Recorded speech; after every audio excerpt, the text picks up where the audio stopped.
Olvidemos los rencores que nos puedan separar. Somos 7 corazones con un solo palpitar. 7 viejas esperanzas que se extinguen en el mar.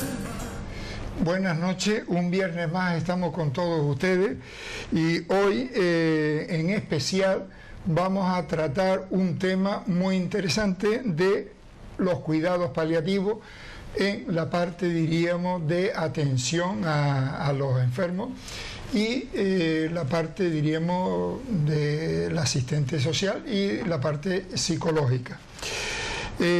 Uno de los motivos que están hoy con nosotros, puesto que ya vinieron el año pasado, es que este año le han reconocido la labor al equipo de cuidados paliativos, en especial a la parte de la psicología, y entonces vienen aquí y vamos a ver cómo siguen trabajando, aunque también es una parte que les obliga a seguir haciéndolo pues cada vez mejor. Buenas noches, Nuria, Cecilia y Laura.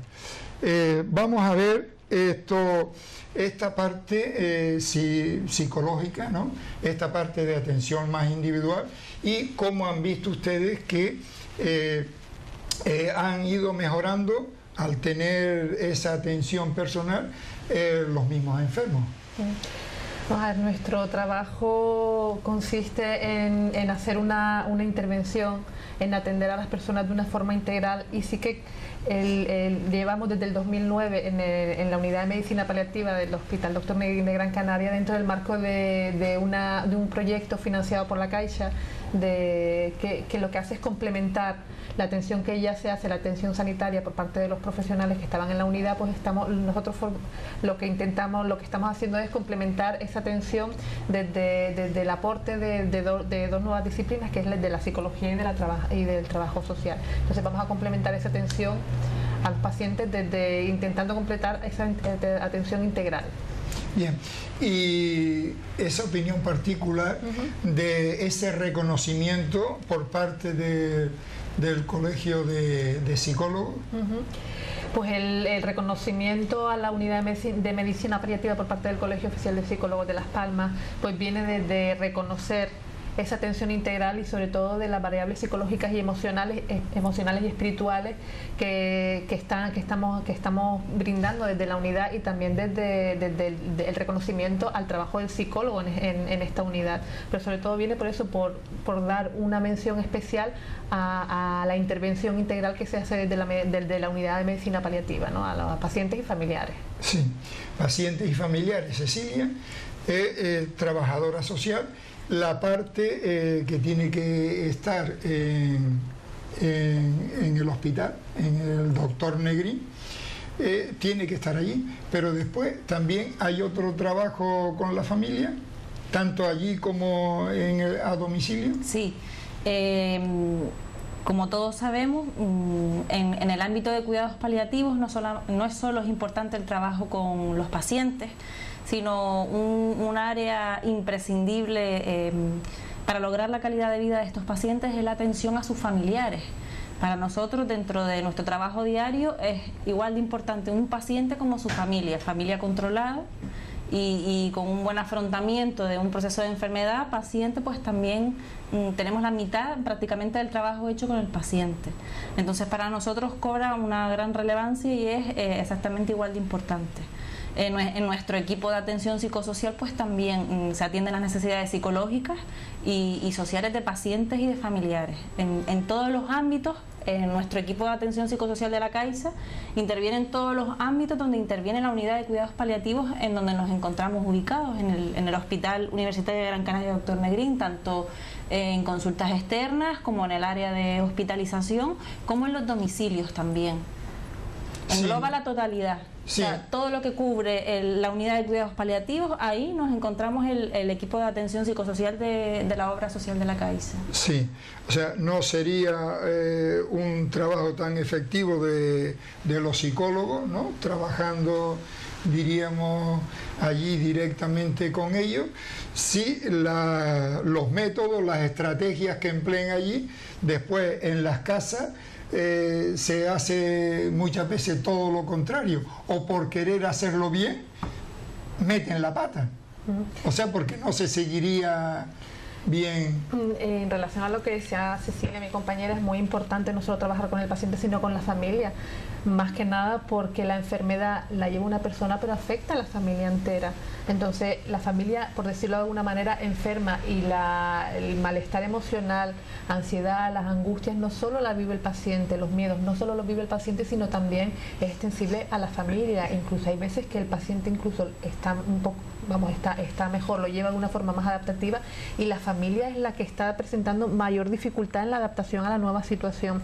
Por eso es muy importante, como decía Cecilia, no solo trabajar con el paciente, sino también ayudar y facilitar la adaptación a la nueva situación de la familia, porque aparte de eso va a ser el soporte, el principal soporte y ayuda del paciente. Sí. ¿Qué medios, diríamos hasta cierto punto, para todos, ¿no? Pero en este caso, qué medios emplean más idóneos, más adecuados, que antes a lo mejor no se llevaban y se están empleando hoy día? Entre ellos, la labor que están haciendo ustedes, ¿no? Que el complemento es el de la Caixa, que son ustedes, aparte de sanidad, que tiene también otro personal.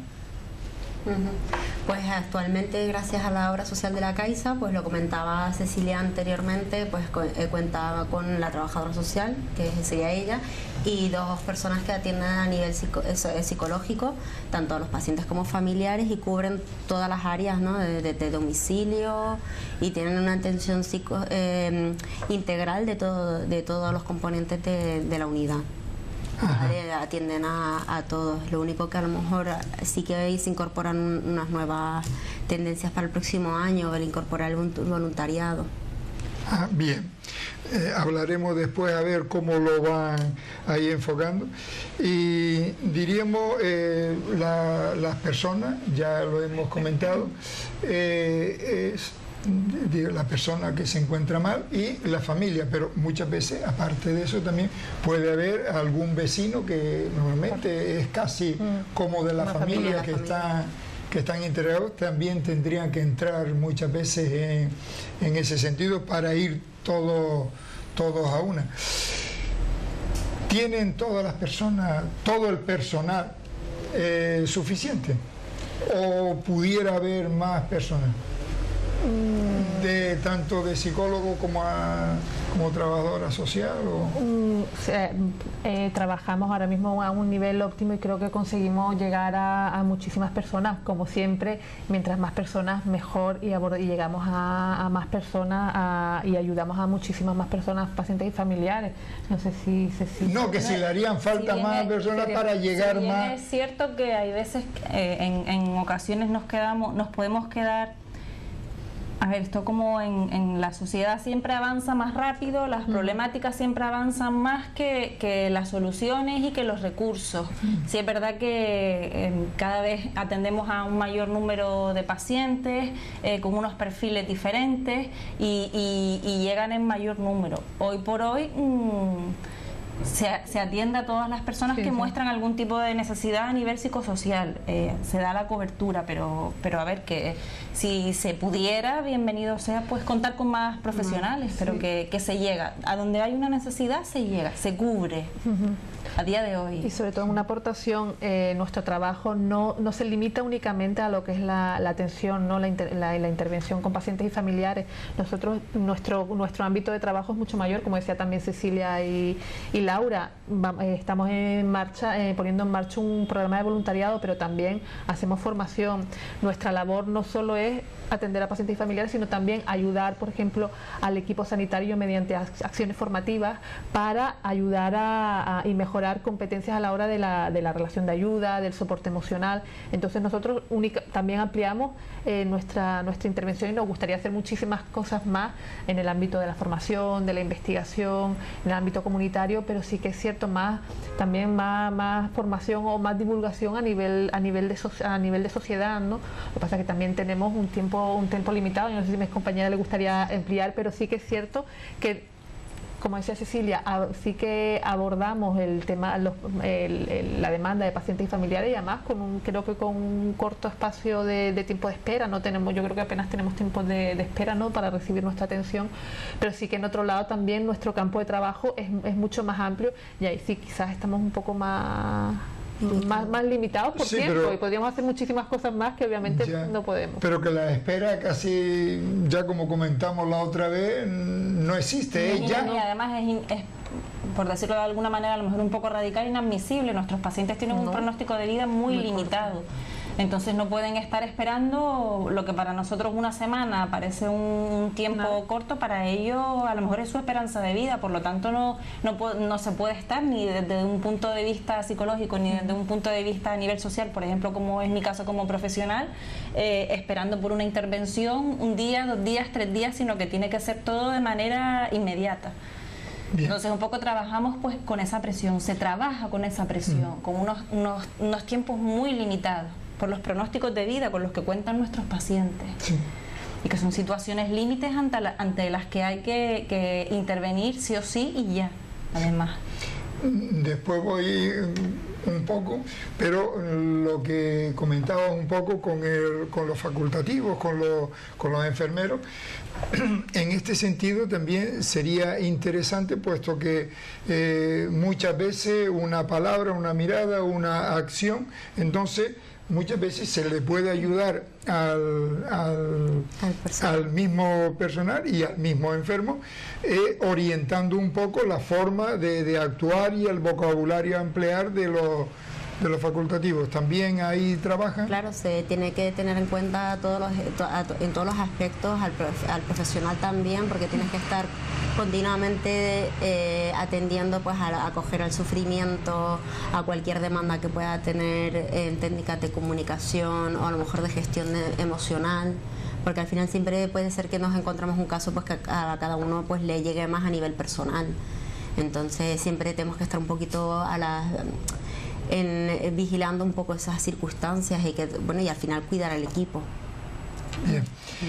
Ahora iba un poco con lo de la familia, en el sentido de que esto llevamos ya unos cuantos años de crisis, y aparte que aunque no lleváramos años de crisis, hay personas que muchas veces pues no tienen casi ni para comer, o sea que se verían en esas circunstancias, y esto por otro lado, en ese sentido, la atención que se pudiera darle con los medicamentos, que muchas veces tampoco apenas tienen para comer, o tienen que ir a comer a un comedor social, mucho menos tienen para comprar algunas medicinas.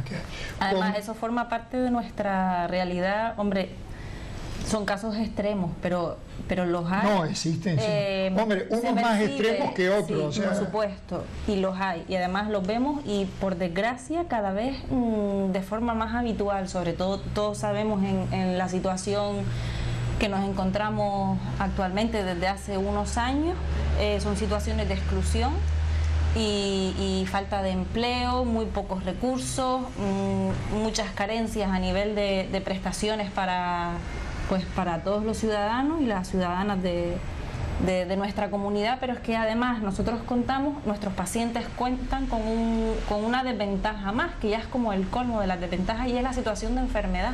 Cuando entra una enfermedad en un domicilio, a lo mejor entra a la única persona que trabajaba, y de repente pues esa fuente de ingresos pues ya no se cuenta con ella. Entonces sí es verdad que ya es como el colmo de la desventaja y el límite de la exclusión, cuando una enfermedad llega a un domicilio. Entonces sí es cierto que vemos las carencias económicas cada vez más, la dificultad para acceder a los recursos y la escasez de medios. Y con eso también trabajamos. Sí, y tenemos que aprender a manejarnos porque es muy duro. Sí. Se siente una impotencia muy grande y es muy complicado. Exige un esfuerzo extra por parte de los profesionales. Ya, pero que me refiero yo que si en ese caso ustedes acuden orientan a las familias para que esto se orienta en base a las necesidades que ellos plantean para que las puedan solucionar, puesto que o paliar a los recursos paliar a los recursos más adecuados, y siempre pues va acompañado de una coordinación con los profesionales de esas entidades, porque como mencionábamos antes, los pronósticos de vida de nuestros pacientes son cortitos, entonces no se puede estar pues a lo mejor un mes en una lista de espera, entonces siempre se intenta mediar e interceder para que ellos puedan acceder a esos recursos a la mayor brevedad posible, y afortunadamente obtenemos por parte de profesionales de las otras instituciones, yo creo que en un 100% de los casos una buena acogida y una buena, o sea, facilitan muchísimo el camino a los pacientes y a sus familias. Sí. Y una aportación, y sobre todo también tener en cuenta que, por ejemplo, un problema económico, una dificultad económica importante puede generar en el paciente una preocupación cuando a lo mejor en muchos casos el paciente es la fuente de ingresos de la familia. Entonces es muy importante para el control del dolor, para que pueda emocionalmente ir canalizando y estar adaptado a su situación, la importancia de poder dar salida y poder dar una solución a esa preocupación económica. En muchos casos hay personas que a lo mejor refieren dolor o cierto malestar cuando las compañeras consiguen estabilizar esa dificultad económica, como que las piezas se van encajando y el nivel de sufrimiento empieza a disminuir y esa persona empieza a estar un poquito más tranquila. Entonces la importancia de ir todos conectados desde el trabajo interdisciplinar. El trabajo de la compañera, de los trabajadores sociales, de los médicos, de los enfermeros, de los auxiliares, de los psicólogos, de todo, tenemos que ir encajando las piezas para que la persona pueda estar tranquila. No, hombre, ya esa ansiedad que tiene la persona, que la pone más tensa, que le puede perjudicar, bueno, que le perjudica, claro, es una preocupación importante. Importante y tal. Bueno, ya que era en este sentido, en términos general, en el mismo trabajo, en el mismo hospital, no solamente cuidados paliativos, sino la relación que puedan tener con otros, se ha notado, diríamos, los efectos de la crisis. Hombre, personal, medios. Bueno, yo creo que no mucho, ¿no? A lo mejor creo que en los servicios no. En lo de ustedes prácticamente, o sea, no se ha notado, o sea, personal nuevo no existe personal nuevo, pero creo que mantienen la misma plantilla y no en ese sentido no se ha visto afectado por la crisis. Ajá. Ni la atención. Por lo menos a nivel de nuestro programa empezamos siendo tres personas contratadas y continuamos a nivel nuestro de la Caixa. Del programa de la Caixa, exacto. Sí. A nivel nuestro, que es a lo que se refiere. Bien, y ya lo comentaron un poco en este sentido, no es la parte de ustedes, pero la superación, diríamos, del cáncer en términos general de hace unos años ahora, se ha ido con los tratamientos y con la atención, se ha ido bajando el porcentaje o al revés, se ha ido subiendo el porcentaje de superación y de... Pues la verdad que en ese sentido no me siento capacitada en este momento para responder. Sí que es cierto que la investigación avanza, los recursos avanzan, la disponibilidad de nuevos tratamientos y de investigación avanza, la prevención también es algo muy importante que en lo que hay que incidir. Y también en la prevención, sobre todo también en fomentar hábitos de vida saludables, ya no solo físicos, sino incluso también a nivel psicológico, emocional y social. También yo creo que es importante todo esto. Esto influye y esto es en lo que hay que seguir trabajando, no solo en los tratamientos de la enfermedad, sino también en tener presente, en tener un estilo de vida más saludable.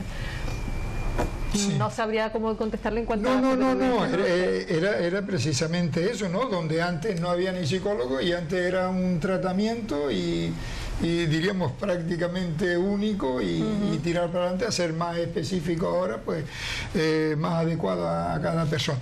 Bien, entre otras cosas, los trabajos, los proyectos que ustedes tienen, antes comentaron el del voluntariado, ¿cuándo lo piensan establecer? Si ya lo están preparando, ¿cómo lo van a hacer?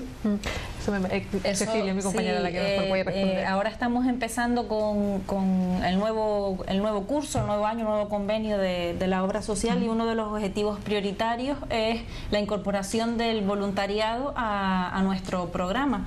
Si bien es cierto que la unidad de cuidados paliativos del hospital, el doctor Negrín, siempre ha contado con el voluntariado de la Asociación Española contra el Cáncer, pues ahora con la incorporación de nuestro programa se quiere, y es uno de los objetivos fundamentales, formar y contar con un grupo de voluntariado que se integre dentro de nuestro programa de atención integral a personas con enfermedades avanzadas y a su vez dentro de la unidad de cuidados paliativos. Entonces estamos dando los primeros pasos en hacer los cimientos de este programa para poco a poco ir pues haciendo una captación, una selección y una formación de un voluntariado que pueda desarrollar sus tareas básicamente de acompañamiento en un principio dentro del ámbito hospitalario, y poco a poco pues ya se irá valorando, pero que vamos dando los primeros pasos. Y es uno de los objetivos prioritarios para este año 2014 que está terminando y 2015, sí, que empezamos el nuevo convenio. Bien, esto se piensa, digo yo, como hay personas que son voluntarias también, que ayudan a otras personas simplemente para estar en la casa, para hablar con ella, para salir a dar un paseo, supongo, pienso, digo o sugiero que en vez de ser en caso de estas personas enfermas, que sea cualquier persona, sea una persona que ya esté orientada a lo que hablábamos antes, de gestos, de vocabulario, de atención, que tenga una formación para saber cómo tratar, digo yo. Si lo piensan... Se requiere unos mínimos, pero no solamente a quien desarrolla una labor de voluntariado, sino a los propios profesionales que trabajamos en cuidados paliativos. Uno debe ir, aparte de con una formación específica, o ya sean psicólogas, o ya sea trabajadora social, o un médico, una enfermera, un auxiliar, sea quien sea, debe tener una serie de actitudes y una serie de comportamientos y una determinada forma de ser para trabajar, porque trabajamos con personas en situación de especial vulnerabilidad. Entonces, llámese voluntario, llámese profesional, aparte de la formación específica, se deben manejar un cierto perfil. Sí, no, yo lo que decía, sí, dentro de la atención hospitalaria, dentro del hospital y del ámbito que se tiene, y ayudar a la familia, pero que si ese voluntariado también, o sea, si se prepara, también podría echarle una mano, porque sabe cómo es la atención, que muchas veces son las 24 horas,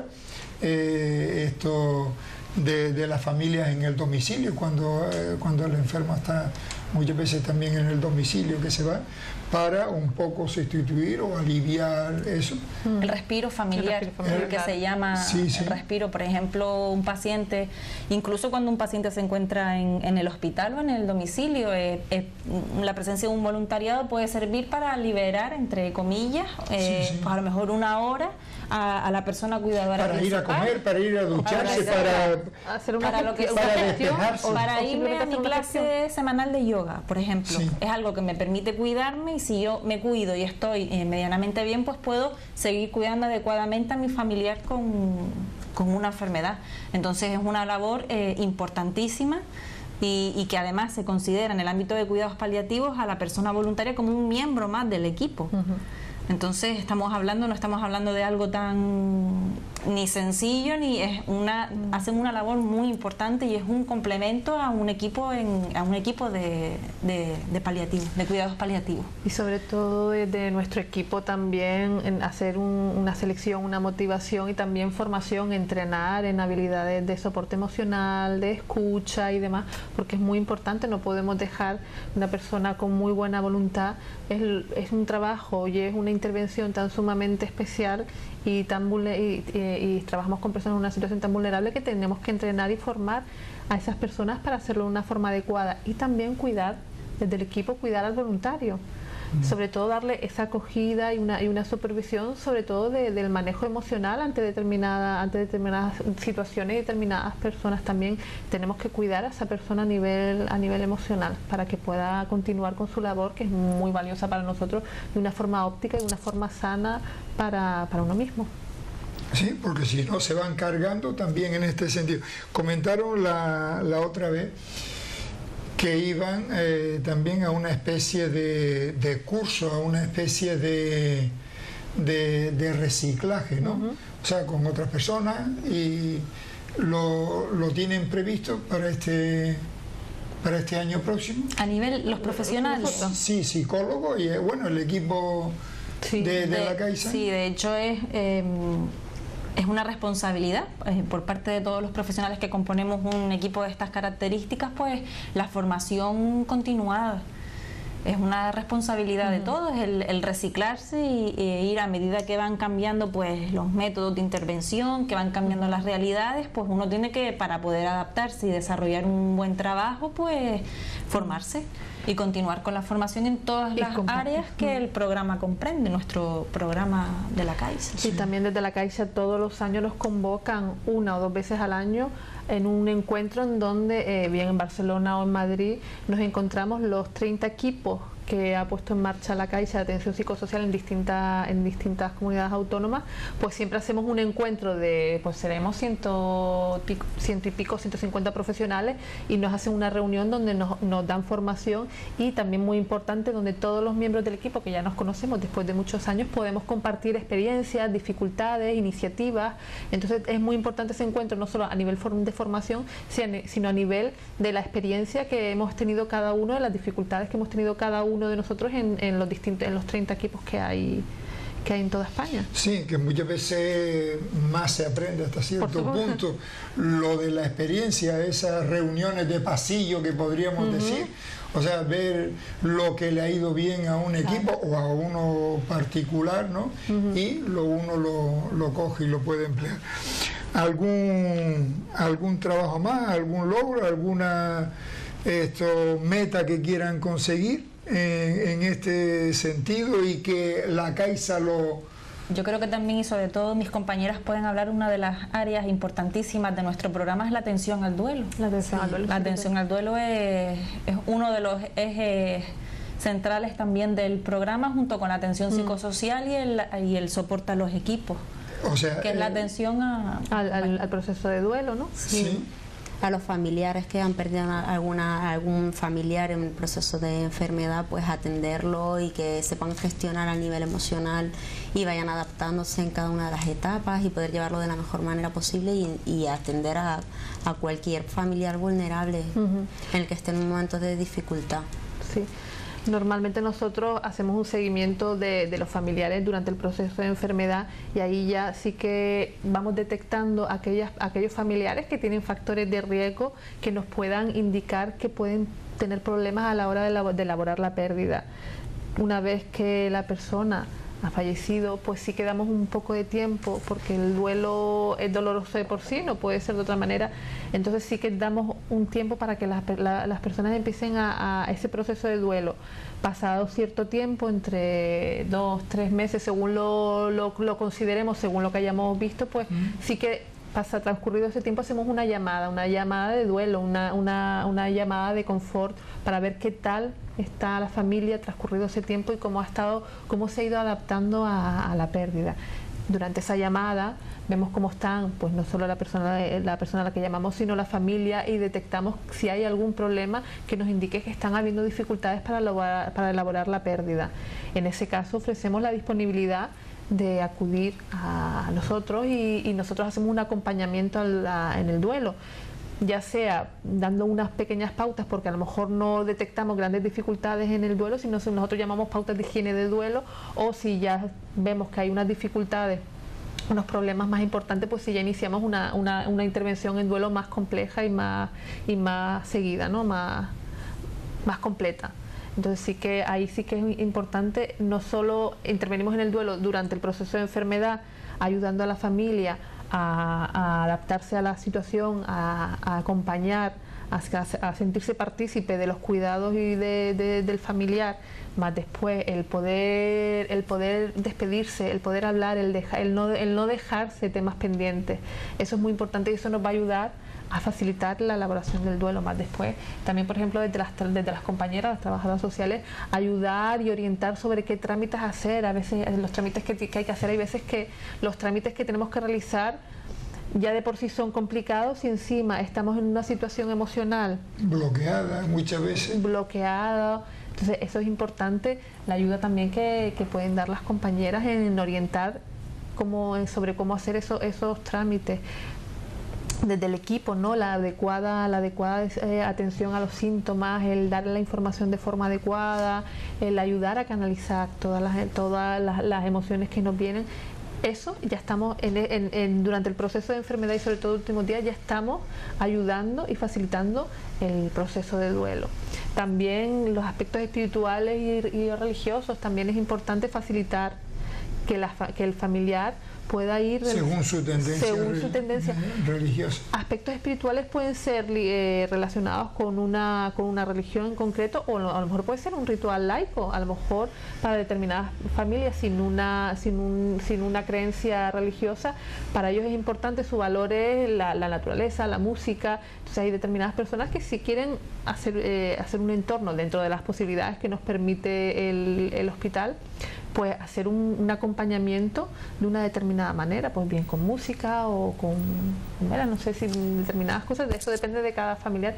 Eso sí que es importante facilitarlo y en el ámbito religioso, pues también facilitar en la medida de lo posible la realización de los rituales que la familia desee. Supongo que eso es de lo más que hayan estado trabajando últimamente, ¿no? Porque la verdad es la atención y después se dejaba un poco, y entonces la verdad que hacer ese seguimiento, sobre todo en familia, que muchas veces son hereditarias, ¿no? O sea, el cáncer que es hereditario, y en eso pues muchas veces lo suelen tener otros familiares, ¿no? Y entonces esto, si no se hace, porque el duelo hay que hacerlo. El duelo hay que hacerlo porque es el de no, hay que hacerlo y hay que vivirlo, podríamos decir en ese sentido, porque sirve para el desahogo y, como decía antes, en todos los aspectos, ¿no? de la persona, para que llegue a centrarse. Pero aunque yo quisiera volver al principio, porque al principio no hablamos un poco en el sentido de eso, pero que es una de las partes que más hay que desarrollar y hablar, diríamos, la parte esta del duelo. Pero si quería añadir alguna cosa con esto del duelo, si no, yo quisiera ver un poco al principio, cuando hay un miembro de esa familia, vamos a hablar y a colocarlo en la familia, porque muchas veces nos encontramos con personas que son solas, que no tienen a nadie, o si tienen algún familiar como si no existiera, y entonces pues ya sería ese tratamiento a esa persona. Pero como muchas veces esto se le comunica a la persona y a la familia, y sobre todo la palabra cáncer, que por eso ya digo que hoy día, o sea, el porcentaje, por eso preguntaba antes que si se sabía algo de superación de la enfermedad, aunque hoy día es mucho más, porque los adelantos son bastantes, pero sigue estando la palabra cáncer cuando se le comunica a esa persona y a su familia. ¿Cómo es más o menos el tratamiento así? en ese sentido? Es el proceso de comunicación de un diagnóstico, y sobre todo un diagnóstico de cáncer que ya tiene su connotación social, aunque cada vez va habiendo más curación y más tratamiento, sí que todavía lo tenemos asociado a la idea de muerte, no es así, pero sí que lo tenemos todavía asociado. Entonces, el proceso de comunicación de un diagnóstico es un proceso largo, un proceso complejo y siempre adaptado a cada persona, ¿no? También hay que hacerlo de una forma prudente, paulatina, y eso dentro de la comunicación del diagnóstico lo tiene que hacer el médico, que es el que conoce la situación y las pruebas y la persona competente. Nosotros podemos ayudar, podemos complementar eso, pero que el profesional que hace la comunicación de diagnóstico es el médico. Entonces él comunica en función de la necesidad de información que en un momento tiene una persona, y el acto de comunicar no es un acto único, es un proceso. Entonces, en un momento dado, en un primer momento no hay por qué decirlo todo según las necesidades de cada persona. Es un proceso que a medida que vaya pasando, que la persona vaya demandando más información, se le va dando, y hacerlo siempre de una forma prudente, adaptada y tolerable, ¿no? Sí, pero que sabe que en este caso especial a la familia, que muchas veces se le ocultaba, se decía que era, por poner una gripe que no sale, que está tal, se le ocultaba. Otras veces se le mentía. ¿Cómo es esa comunicación, si lo ha hecho, si lo ha vivido, o cómo es eso, de tanto a la familia como a la sociedad, que decía la enfermedad, ¿no? Es decir, tiene cáncer? Vamos a ver, hay que comunicar, sí que manejamos cuando a lo mejor un paciente sí quiere conocer su situación y la familia no quiere que se le informe, tenemos que trabajar en doble, trabajar con el paciente y también trabajar con la familia, en función de las necesidades de cada uno. Al paciente le vamos a informar lo que él demande, y a la familia tenemos que trabajar el miedo a la información. O sea que casi diríamos que ese primer contacto viene a ser una especie de estudio psicológico para ver cómo se va tratando.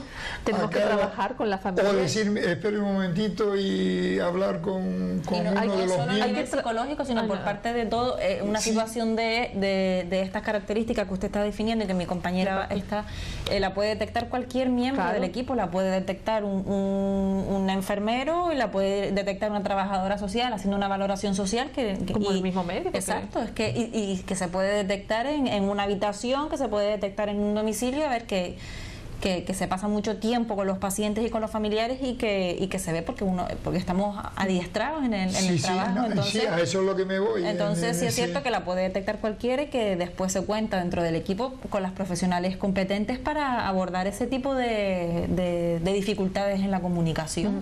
Lo que tenemos que trabajar muy importante con la familia, para trabajar los miedos que hay detrás del miedo a informar al paciente, ¿no? Tenemos que explorar, profundizar en esos miedos y dar recursos para disminuirlo, y el recurso va desde garantizar que estamos allí para ayudar, el informar que esa información va a generar un malestar normal, pero que vamos a estar allí para ayudar y para facilitar la adaptación al diagnóstico y a los tratamientos y a lo que venga, tanto con la familia como con el paciente. Pero sobre todo es eso, ir trabajando los miedos que hay detrás.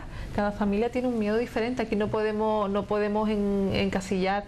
No siempre todo es amacé, cada persona es distinta. Entonces, y tiene miedos distintos y motivos distintos de esa ocultación de información. Es que lo que hay que explorar, tener presencia, y trabajar. Ir siempre acompasado, ¿no? De las necesidades que vayan teniendo cada uno de los miembros. Muy importante. A lo largo del proceso de enfermedad, que además son procesos muy cambiantes. Sí. Y cuando hay niños, vamos a llamar pequeños, ¿a qué llamamos niño pequeño? ¿Ese niño de menos de 10 años? Que hay. Importantísimo, sobre todo dos grupos de edades muy vulnerables son tanto los pequeños como los muy mayores. Pensamos que en muchos casos las personas piensan que no informando protegemos, y no nos damos cuenta que son niños y que son personas mayores, y eso no implica que no se estén dando cuenta de todo lo que está ocurriendo. Y muchas veces no nos damos cuenta que la incomunicación Y el aislamiento, que es lo que ocurre muchas veces, yo no le cuento y demás, nos genera más sufrimiento que la certeza de lo que está pasando. Y a lo mejor hasta más rechazo a esa comunicación y a esa confianza que ustedes quieren dar. Entonces lo que están haciendo es... Por eso es muy importante a los niños y a los mayores informarles, y sobre todo a los niños una información adaptada a su proceso, al proceso evolutivo en el que están, al momento evolutivo en el que están, y sobre todo que los niños se adaptan infinitamente mejor que los mayores. No, si les damos cancha, si les damos su espacio para poder hablar, para poder preguntar y demás, los niños se adaptan a casi todo.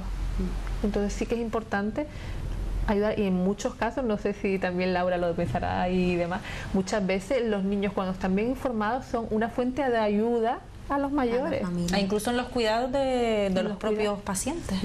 Y además eso con niños chiquititos que cuando se les incluye pues son capaces de afrontar el proceso, incluso de participar en unos cuidados de una persona con una enfermedad, con lo cual o sea que se encuentra importante. Claro, que se encuentra que tengan sus labores. Que se les incluye. Sí, que sí, claro.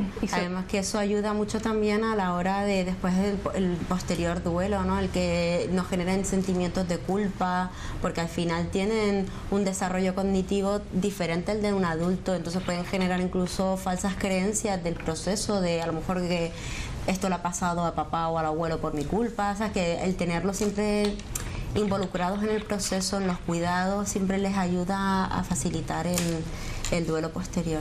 Y como decía Nuria también, que al final es un apoyo también para la familia. Y ayudan en muchos casos ante la pregunta, ¿y qué es lo que te está ayudando en este momento a llevar esta situación lo mejor posible? Muchas veces paran y dicen, mi hija o mi hijo. ¿Y cómo te están ayudando a llevar esto de la mejor manera? Y se pone por la naturalidad en la que están viendo las cosas, con la que están viviendo las cosas, ¿no? Es que no hay que perder de vista que el concepto de la muerte en la sociedad es mucho peor para los adultos que para los niños, porque nosotros le damos toda esa connotación de más de sufrimiento, de tabú, de todo. Los niños eso no lo tienen interiorizado. De hecho, lo primero que encuentran en el cole es los seres humanos nacen, crecen, se reproducen y mueren. Sí. Entonces ellos tienen, yo creo que el concepto de muerte más normalizado que los adultos. Sí. Que lo manejan mucho mejor. No sé si Nuria está de acuerdo totalmente conmigo. De acuerdo. No, yo en ese sentido sí, puesto que normalmente a los niños les gustan mucho los animales, les gustan las plantas, y ven que las plantas y los animales pues mueren, tienen un proceso y mueren. Pero sí, son dos edades, ¿no? Dos etapas, la que estamos hablando, del niño y el mayor. Porque a lo mejor muchas veces la época diríamos ya de más estudio, o sea que pudiera ser a partir de los 12 en este sentido, hasta los 20 y pico de años de estudiar, y después trabajar, están más en el estudio y están más en el trabajo, aparte del paro que hay ahora, ¿no? Que también eso es una problemática, ¿no? O sea, que se agreve, no es que te lo quite, sino que agrave más el problema.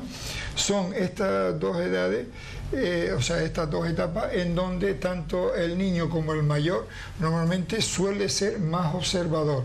El niño como cordón umbilical y el mayor como persona que me apartan, que me ocultan, que me dan, y entonces con la experiencia que tiene el mayor se da mucha más cuenta de todo ese detalle, y son hasta cierto punto toda una vida recorrida, es que posiblemente en muchos casos han vivido más procesos de muerte que muchos de los exacto, y de pérdida que los propios jóvenes que están intentando protegerlo, con lo cual podrían hasta seguramente hasta enseñar a los... Sí, yo creo que o sea, llega el momento de una edad, no digo que tenga que llegar a los 70 años, llega una edad, podríamos decir, de madurez, que esa edad de madurez, lo que se habla, ya no me quiero salir, pero lo doy como ejemplo, estos niños podríamos decir 8 o 9 años, ¿no? Hasta los 18, 20 años, en donde se le muere un padre, se le muere una madre, en donde tienen que suplir, y a lo mejor otras personas con 40 años no han tenido la falta de ese familiar y han vivido normal y corriente sin esa problemática, y en donde este niño ha tenido que tener, niño o niña, este niño ha tenido que tener una adaptación rápida y una cantidad de solucionar problemas que de estar su madre o estar su padre no tenía que solucionar, y a lo mejor llega a los 30, a los 40 años con una madurez bastante grande y con esa experiencia de muerte de un familiar muy en eso así. Por eso no digo que tenga que llegar a los 70 años para tal, sino que normalmente los mayores, los que han sufrido más, en este caso lo que comentaba antes, que han vivido más todas estas faltas, tanto de la naturaleza como de los familiares, en donde si apenas se descuida uno para que no sufra, lo que hace es sufrir. Claro. Y quizás porque no podemos proteger a nadie ni de los problemas ni del sufrimiento, no ayudamos a nadie si le quitamos ese proceso. Lo que ayudamos es acompañando y ayudando a superar las pérdidas y a superar los problemas y los momentos de crisis, porque desgraciadamente no podemos proteger ni podemos hacer que nadie no tenga problemas, porque problemas nos van a venir todos, pérdidas vamos a tener todos. Quizá el secreto y lo adecuado es acompañar y ayudar a las personas a afrontar sus problemas y sus pérdidas, no protegerlos. Si los protegemos no le estamos ayudando absolutamente a nada, porque tarde o temprano vamos a tener el problema o la pérdida. Porque no empieza el proceso de adaptación y de... La forma más adecuada de ayudar es acompañar y ayudar a superar esa circunstancia. Sí. Y además que no hay que olvidar que durante ese proceso en el que se intenta aislar al niño o a ese familiar, existe una comunicación no verbal y emocional de una situación que no es coherente con la información que nos está dando a nivel verbal, y eso va a generar mucho más problemática, porque al final si a ese niño se le oculta una información o a ese adulto, es inevitable que el resto de las personas que conocen la información estén sufriendo y lo estén pasando mal. Entonces le estás intentando dar un mensaje a esa persona que no tiene toda la información de que no pasa nada, cuando él está viendo que a nivel emocional el resto no está bien. Entonces se lleva dos mensajes diferentes. Entonces un poco ahí es donde creo que genera la mayor dificultad del proceso de adaptación que decía Nuria antes. Y son en estas dos... y son precisamente en estas dos etapas en donde capta más tanto el niño como el mayor el lenguaje no verbal. O sea, en ese sentido, pues, en otro momento estamos más, lo que comentaba antes, en el estudio, en el trabajo, y entonces, ¿qué dijiste? Ah, bueno, sí, y no se fija muchas veces en eso. Pues muchas gracias por haber venido a esto aquí, el reconocimiento que le ha dado el Colegio de Psicólogos, y espero que aparte de que sigan haciendo esa labor extraordinaria, porque extraordinaria, porque la medicina, diríamos, va por un lado, pero este acompañamiento ayuda mucho mejor con todo lo que hemos comentado a todo esto, y que yo particularmente creo que este reconocimiento pues ha sido el adecuado, ¿no? Y ha sido oportuno en este sentido, y espero que este equipo, por el bien de todos, ¿no? Pues siga trabajando y siga perfeccionándose, siga reciclándose, ¿no? Para dar mayores y mejores resultados. Pues si tienen alguna opinión que dar o algo de esto. Bien, pues muchas gracias Nuria, muchas gracias Cecilia, muchas gracias Laura, y a todos ustedes, muchas gracias por su atención y hasta la próxima semana.